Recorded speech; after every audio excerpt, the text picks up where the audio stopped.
Hey YouTube, Lawler here as always. If you guys don't know what's going on this week, it's Esports World Cup, where we've got Rocket League's top 16, basically a precursor to the World Championship going down starting on Thursday. Two things of note. Number one, I'm going to be streaming all of it. Come hang out with us, twitch.tv/Lawler. We've got some people in chat hanging out with us as we record this video right now.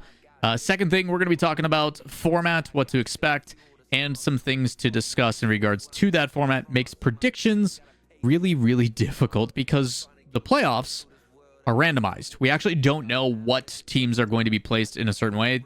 The prediction sheet, shoutouts to Cody VRL on Twitter, has basically assumed how things are going to go because of the way it went last year, and we can kind of expect that to stay the same. But this is literally a free World Championship preview. We get a chance to watch the top 16 teams in the world compete against each other in a double elimination, single elimination top 8, which is essentially what we're getting at the World Championship. So good practice for everybody, a little bit less stress, although it is a $1 million prize pool. That being said, we did our predictions ahead of time. Otherwise, these videos take way too dang long. If you guys want to see the live unedited version, stop by the stream. We do have the VODs up.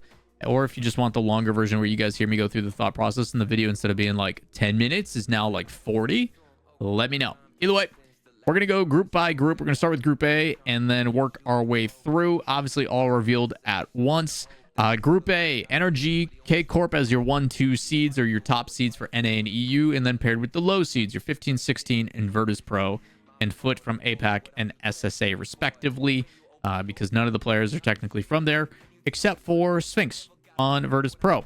That being said, pretty straightforward. Only 2 can make it through. These are double elimination groups, 2 making it through into the top 8, 2 getting eliminated.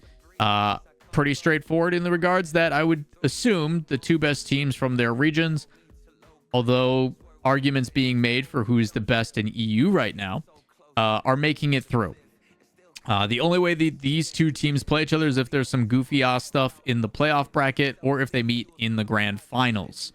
Whether that happens or not, stay tuned. I do have K-Corp and Energy starting off pretty strong against their respective competition.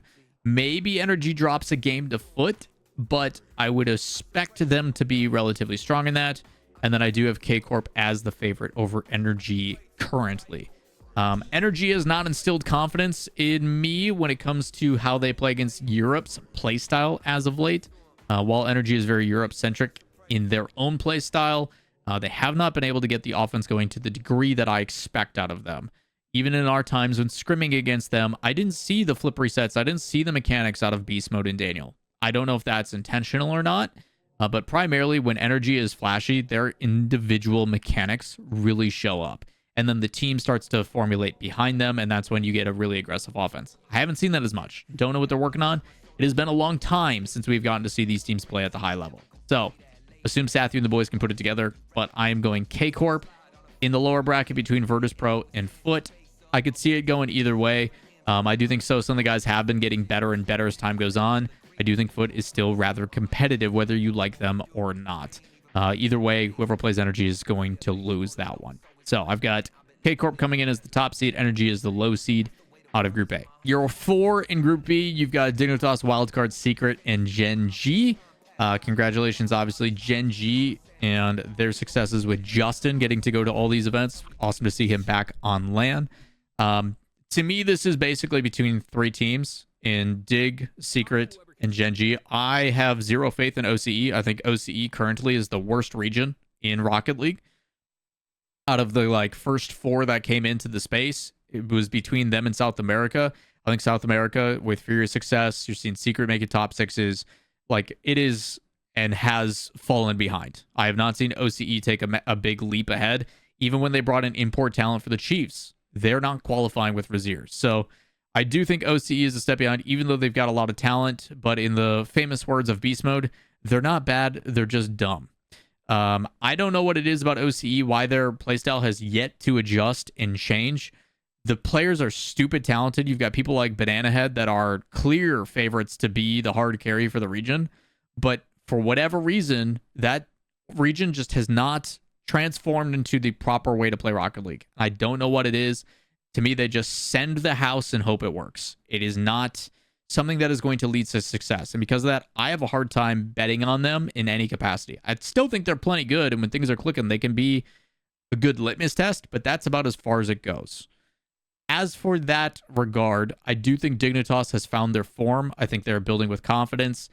And despite that, I have them playing very close against Gen G. I think people heavily underrate Gen G. I think Gen G is one of my favorite teams that we have scrimmed against when we were doing stuff with Carl full time.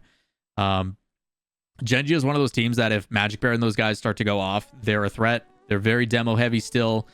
Cheese and Magic are very fluid now, and Justin plays a really good midfield. So I think Kevpert and Greg, with an extra month of time, they are building towards something, and I'm excited to see Gen G not only for EWC, but building into the World Championship.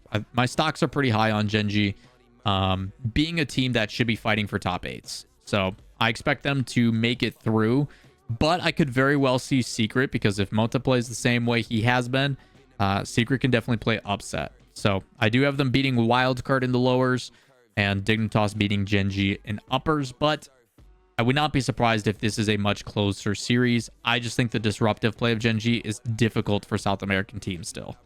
Whether that happens or not, we'll find out, because Secret was able to prove us wrong in their own qualifiers probably just a short month or so ago. Over to Group B, or Group C. Done with Group B. Group C, this is the group of death that everybody has talked about for a while. I toyed on this one for a little bit. I think there's only one thing that is going to be subject for discussion, and that is which GK do we get?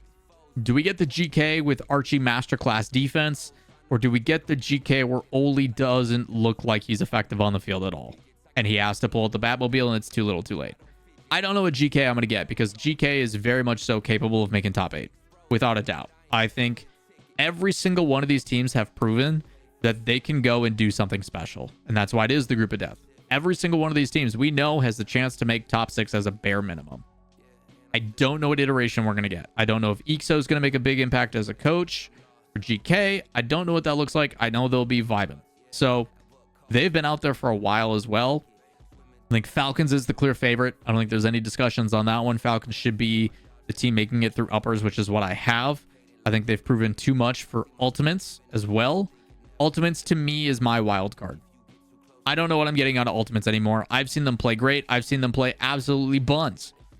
I don't know what to give me out of Ultimates, or I don't know what to give you out of Ultimates when it comes to international competition. I really don't know.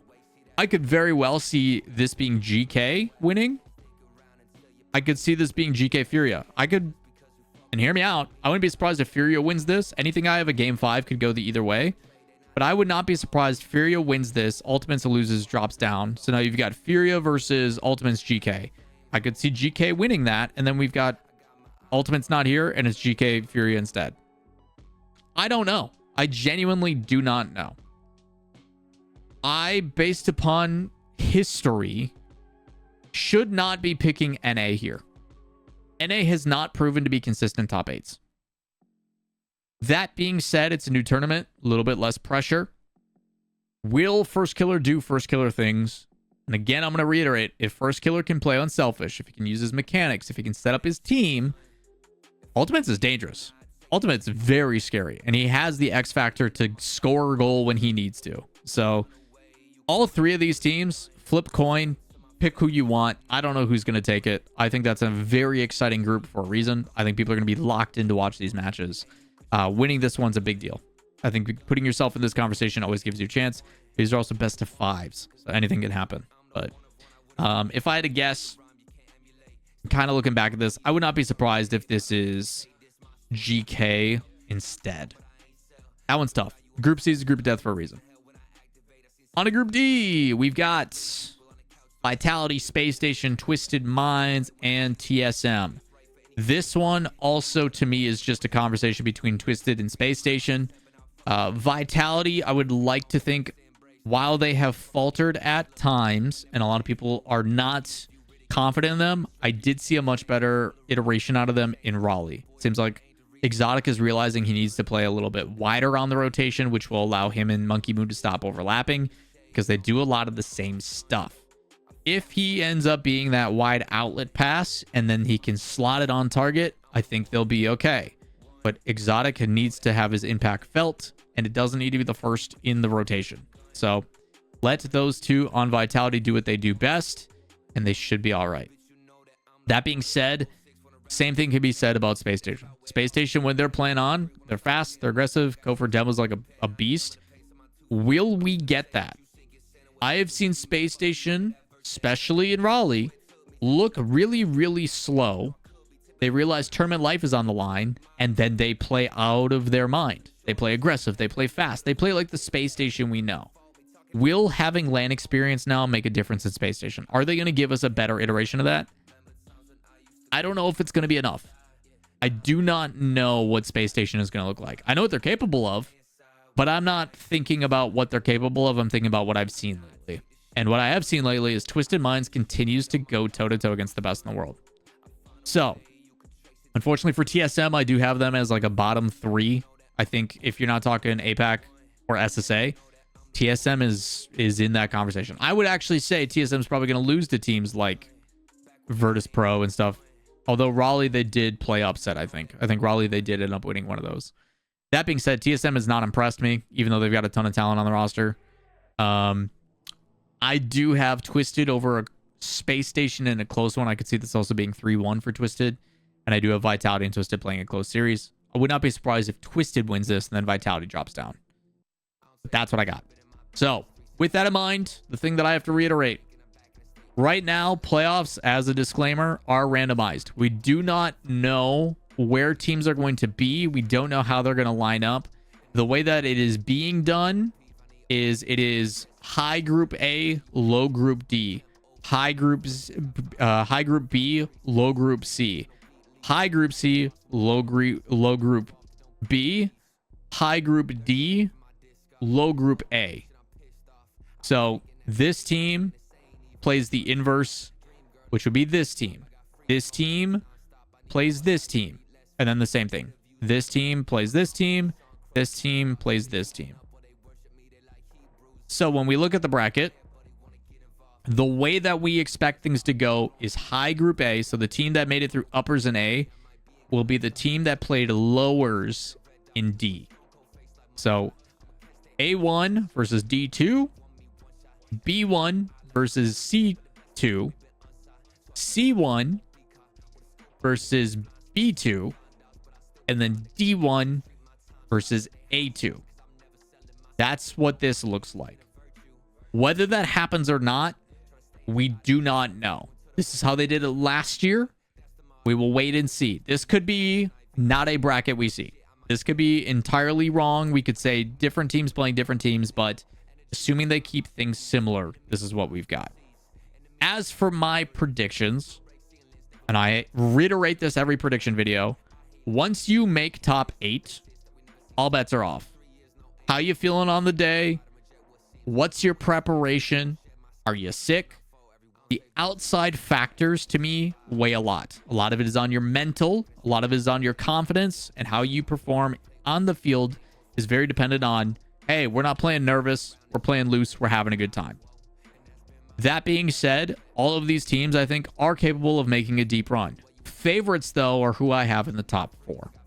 So, K-Corp over Twisted. I do think K-Corp has historically had Twisted Minds' number, but I think Twisted Minds will put up a pretty good fight. They have historically. I could see this being a 4-2 for K-Corp, but I'm going to have it go and be an absolute nail-biter. Dig Ultimates, as of late, I think Dignitas, like I said, is trending in a very positive direction. I think they've been looking pretty dang good. But as you guys can see in the semifinals, I just don't know if they can continue to have K-Corp's number, because they've done it the last 2 times, which is pretty surprising for me. I expect K-Corp to bounce back. That's what I've got on my prediction, as you guys can see. Falcons is a heavy favorite, and they're going to continue to be a heavy favorite until they give us some signs of faltering on land, which they haven't in a long time. Unfortunate pull for Gen G. I think Gen G is a good team, but Falcons is just the pinnacle of consistency right now. They wear you down, not by anything crazy and flashy. They just wear you down by not making mistakes. They're going to be threatening. They're going to be quick to the ball. They're going to make sure they rotate cleanly. They're not going to overcommit. They're like, you have to almost like it was in the past. You have to fight tooth and nail for everything you get against Falcons, and it's a long series, so they're exhausting to play against. That's why I have them winning against Gen G as favorably as I do. As for energy and vitality, I could go either way. The match usually goes in vitality's favor, but I want to choose energy here simply because I think they need it. And I know that sounds crazy, but I think energy needs to find some confidence. I think they need to prove to themselves that they are capable of beating teams that historically usually do have their number. I think energy has, and I think we can all agree, has all the capabilities of being a world-class team. I think energy can still be consistent top 4, and they've proven that. Their losses are game 7s against the teams going on to win the event. Like, they have been so close. Every game against Falcons and Raleigh that they lost was a 1-goal game except for one, with multiple OTs. One of those things go in their favor, and they close it out. So we know energy can still compete. Vitality for me, though, while I'm keen on them, while I like them on LAN, I think them losing Raleigh is a big loss. I think it is probably going to be another roster move for Vitality next season.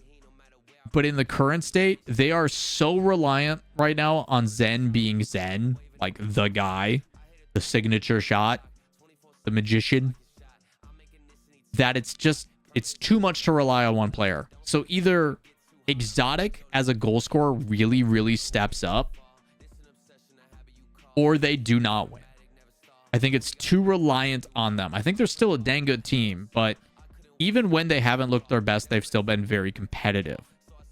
The last time Energy lost to Vitality, Vitality got away with murder. Energy was making some pretty big mistakes.